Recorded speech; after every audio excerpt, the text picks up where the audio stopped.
Hello friends, आज की इस वीडियो में हम बात करने वाले हैं एट्रीब्यूट सिलेक्टर के बारे में। जो भी आप स्क्रीन पर एट्रीब्यूट सिलेक्टर के टाइप देख रहे हैं, बारी बारी से इनके बारे में हम डिस्कशन करेंगे प्रैक्टिकली। सो गाइस, वीडियो को शुरू करते हैं और देखते हैं सबसे पहले वाले टाइप के बारे में। गाइस, मान लीजिए आपके पास एक HTML पेज है जो कि मैंने क्रिएट किया हुआ है और मैंने इसमें 2 इमेज और 2 लिंक अटैच किए हुए हैं। आप देखिए, तो आपके सामने यहाँ पर 2 इमेज दिख रही होंगी और 2 लिंक दिख रहे होंगे, एक यूट्यूब का और एक इंस्टाग्राम का। मुझे स्टाइल को उस इमेज में इंसर्ट करना है जिसमें अल्टर एट्रीब्यूट का यूज़ किया गया है। मान लीजिए मैंने एक यहाँ पर CSS स्टाइल लिख रखी है। फॉर एग्जांपल, इमेज के लिए मैंने यहाँ पर लिखा है बॉर्डर जो रहेगा वो रहेगा 5 पिक्सल का एंड सॉलिड रहेगा, और जो सा कलर रहेगा वो रहेगा ब्लू।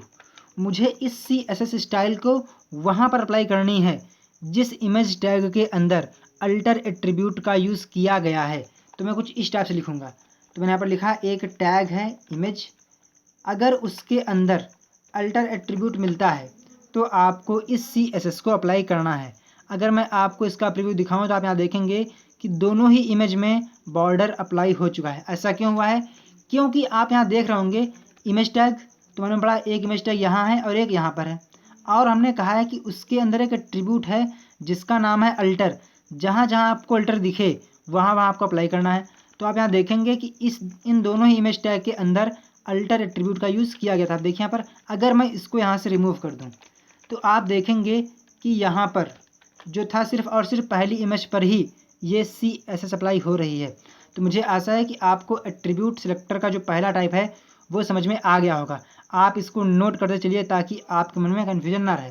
अब बात करते हैं हम लोग सेकेंड टाइप के बारे में। सेकेंड टाइप बोल रहा है कि एट्रीब्यूट इक्वल वैल्यू, यानी कि हम लोग यहाँ पर उस एट्रीब्यूट को भी स्पेसिफाई करेंगे और वैल्यू को भी शो करेंगे। मैं चाहता हूँ इमेज टैग है कोई, और उस इमेज टैग के अंदर जहाँ भी आपको दिखे अल्टर एट्रीब्यूट, और उस अल्टर एट्रीब्यूट की वैल्यू आपको दिखे image1, वहीं सिर्फ और सिर्फ आपको ये CSS अप्लाई करनी है। इस केस में क्या होगा, चूँकि हमने कहा है कि जो एक एट्रीब्यूट होगा अल्टर और उसकी वैल्यू होगी image1, तो जहाँ जहाँ पर उसको इतना पोर्शन मिलेगा वो CSS को वहीं पर अप्लाई करेगा। तो आप यहाँ देखेंगे कि जो 1mg1 है, ये आप देखिए इमेज टैग है जो कि यहाँ पर स्पेसिफाई किया गया है, और उसके अंदर जो वैल्यू दी गई है वो भी यहाँ पर मैच कर रही है। तो इस केस में जो पहला वाला है इमेज, उसी में ये CSS अप्लाई होगी। आप यहाँ देखेंगे, ये देखिए, देख पा रहे हैं। अगर मैं यहाँ पर image2 कर देता हूँ तो इस केस में जो सेकंड वाली इमेज है उस पर CSS अप्लाई होगी। कहने का मतलब ये है कि पहले वाले में हम लोग सिर्फ और सिर्फ उस एट्रीब्यूट का यूज़ कर रहे थे कि भैया आपको जहाँ पर भी एट्रीब्यूट दिखे आप वहाँ पर अप्लाई कर दीजिए। लेकिन यहाँ पर हम लोगों ने एट्रीब्यूट की वैल्यू भी दी है कि जहाँ पर आपको इस टैग के अंदर ये एट्रीब्यूट और उसकी वैल्यू दिखे वहीं वहीं आपको अप्लाई करना है। तो इस केस में image2 वाले में ये CSS अप्लाई हो रही थी। अब हम बात करते हैं नेक्स्ट टाइप के बारे में, that is attribute up arrow equal value. समझते हैं इसका कार्य क्या है। इसका यूज़ ये है कि मान लीजिए आपने यहाँ पर लिखा था image2, तो इस केस में इमेज टैग के अंदर अल्टर एट्रीब्यूट की जो वैल्यू image2 थी, सिर्फ और सिर्फ वहीं पर ये CSS अप्लाई हो रही थी। तो इस केस में आपकी CSS यहाँ पर अप्लाई हो रही थी। लेकिन अगर मैं यहाँ पर अप एरो का यूज़ करता हूँ, मैं आपको दिखाता हूँ। अगर मैं यहाँ पर अप एरो लगा दूँ जो कि आपको मिल जाता है नंबर 6 पर, और मैं यहाँ पर इसकी वैल्यू कर देता हूँ इमेज, तो इस केस में क्या होगा, ये वहाँ पर CSS को अप्लाई करेगा जहाँ पर उसे इमेज टैग के अंदर अल्टर एट्रीब्यूट और उसकी वैल्यू में अगर इमेज एग्जिस्ट कर रहा है स्टार्टिंग से तो वहाँ पर अप्लाई करेगा। आप यहाँ देखेंगे कि image1 यहाँ भी है और image2 यहाँ भी है, यानी कि जो इमेज आपने यहाँ पर वैल्यू दी है इसमें भी एग्जिस्ट कर रही है और इसमें भी एग्जिस्ट कर रही है। तो इस केस में इन दोनों इमेज पर ही ये CSS अप्लाई हो जाएगी, और आप देखेंगे कि यहाँ पर दोनों पिक्चर में बॉर्डर एग्जिस्ट कर रहा है।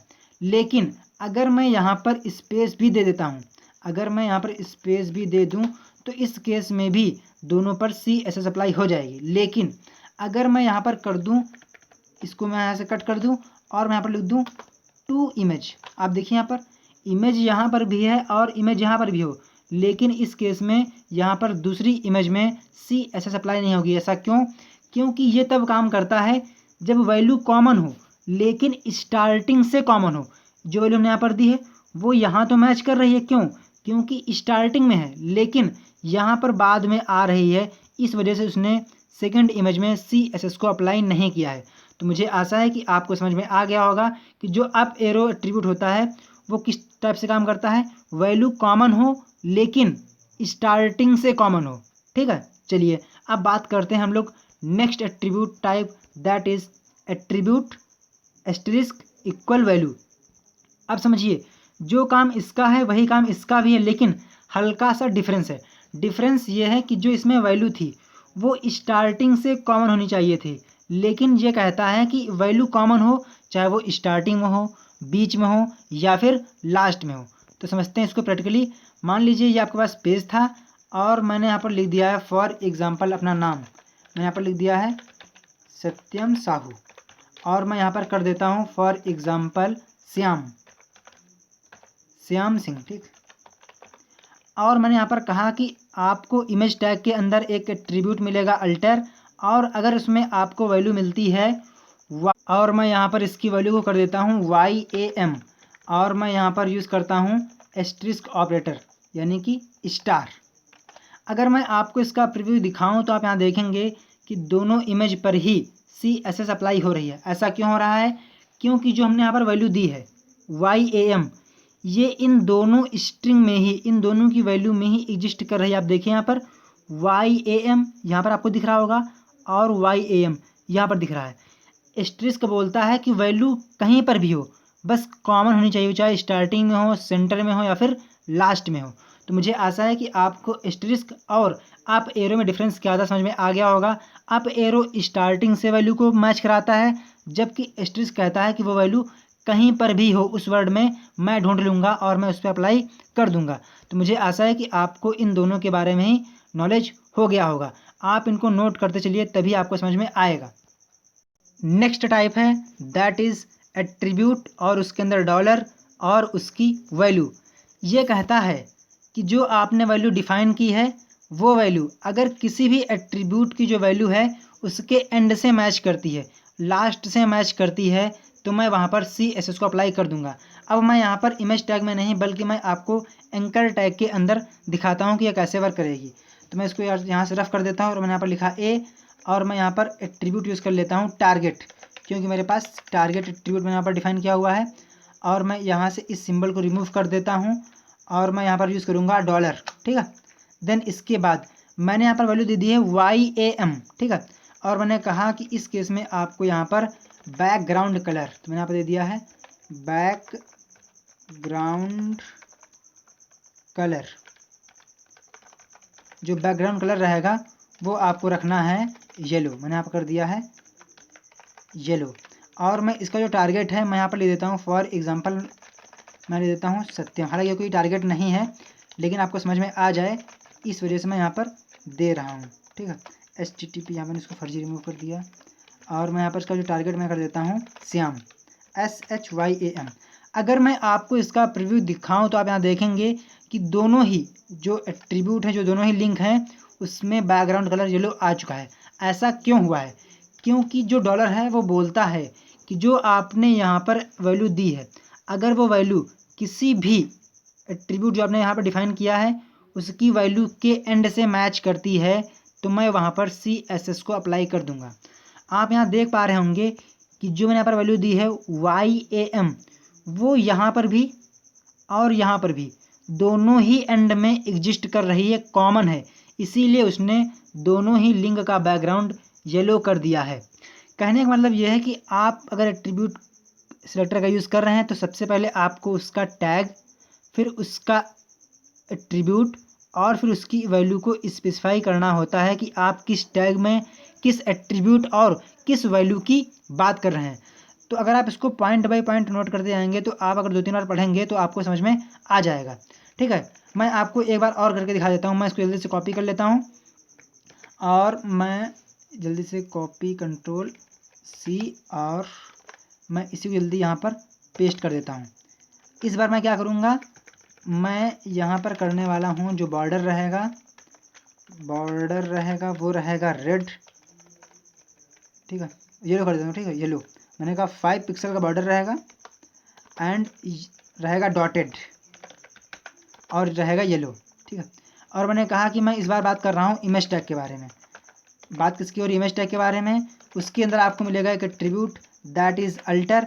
अगर उसके अंदर आपको मिलता है YAM तो आप वहाँ पर अप्लाई कर दीजिए। अगर मैं आपको इसका प्रीव्यू दिखाऊं तो आप यहाँ देखेंगे कि इमेज जैसे प्रिंट हो रही थी वैसे प्रिंट हो रही है, इसमें बॉर्डर नहीं लगा। क्यों नहीं लगा? क्योंकि जो डॉलर है वो बोलता है कि जो आपने वैल्यू दी है वो लास्ट से मैच होनी चाहिए, भले वो कहीं वर्ड में हो या ना हो, लास्ट में होनी चाहिए। YAM यहाँ तो है लेकिन एंड में नहीं। आप देखिए यहाँ पर SATYAM यहाँ पर बीच में आ रहा है इन दोनों में, इसी वजह से उसने यहाँ पर अप्लाई नहीं किया है।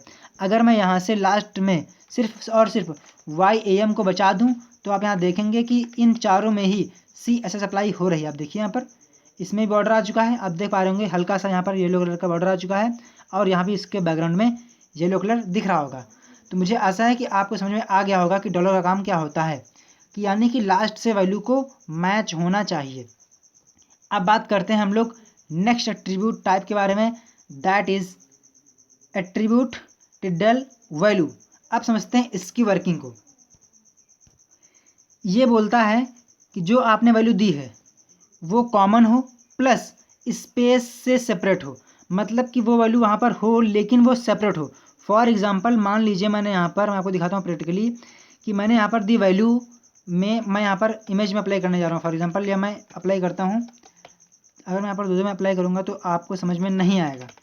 तो मैंने यहाँ पर कहा कि एक टैग है दैट इज़ एंकर टैग, उसमें टारगेट है और मैं यहाँ पर कर देता हूँ टिड्डल, जो कि आपको मिल जाता है रुपीज़ वाली बटन में, ठीक है। तो मैंने लिख दिया टिड्डल। देन उसके बाद मैंने कहा कि जहाँ पर भी आपको वैल्यू दिखे YAM वहाँ पर बैकग्राउंड कलर जो रहेगा वो रहेगा येलो, ठीक है। चलिए आप यहाँ देख पा रहे होंगे, मैं इसको रिमूव कर देता हूँ क्योंकि मैं यहाँ पर इमेज पे काम नहीं कर रहा हूँ ताकि आपका यहाँ पर कन्फ्यूजन ना बढ़े, और मैं इसको भी रिमूव कर देता हूँ। अब मैंने यहाँ पर टारगेट सेट किया हुआ है YAM यहाँ भी है जो कि मैंने यहाँ पर वैल्यू दी है। आप देखिए यहाँ पर YAM मैंने यहाँ पर वैल्यू दी है और YAM यहाँ पर भी है। लेकिन अगर मैं आपको इसका प्रीव्यू दिखाऊं तो आप यहाँ देखेंगे कि इसमें कोई भी स्टाइल अप्लाई नहीं हुई। ऐसा क्यों? क्योंकि चूँकि हमने यहाँ पर टिड्डल सिंबल का यूज़ किया हुआ है और यहाँ बोलता है कि वो वर्ड कॉमन हो लेकिन आगे पीछे गैप हो। अगर मैं यहाँ पर गैप दे दूँ तो आप यहाँ देखेंगे कि वो एक सेपरेट वर्ड बन चुका है दैट इज़ YAM।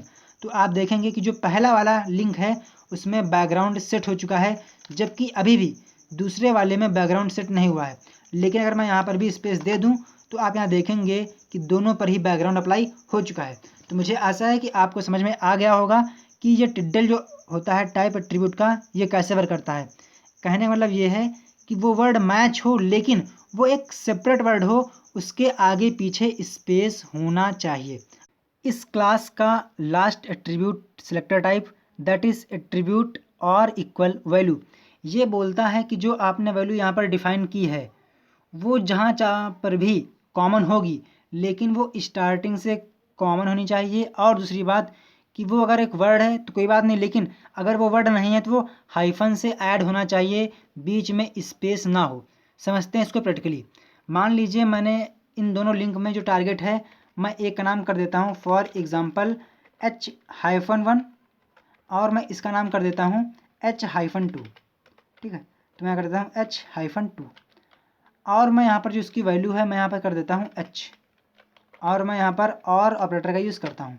आप यहाँ देखेंगे कि दोनों ही लिंक में बैकग्राउंड कलर जो है वो येलो हो चुका है। लेकिन रुकिए, अगर मैं यहाँ पर कर दूँ 2 डॉट, अगर मैं यहाँ पर हाइफन को रिमूव कर दूँ तो आप यहाँ देखेंगे कि पहले वाली लिंक जो कि यूट्यूब का लिंक है उसमें बैकग्राउंड जो CSS है वो अप्लाई नहीं हो रही है।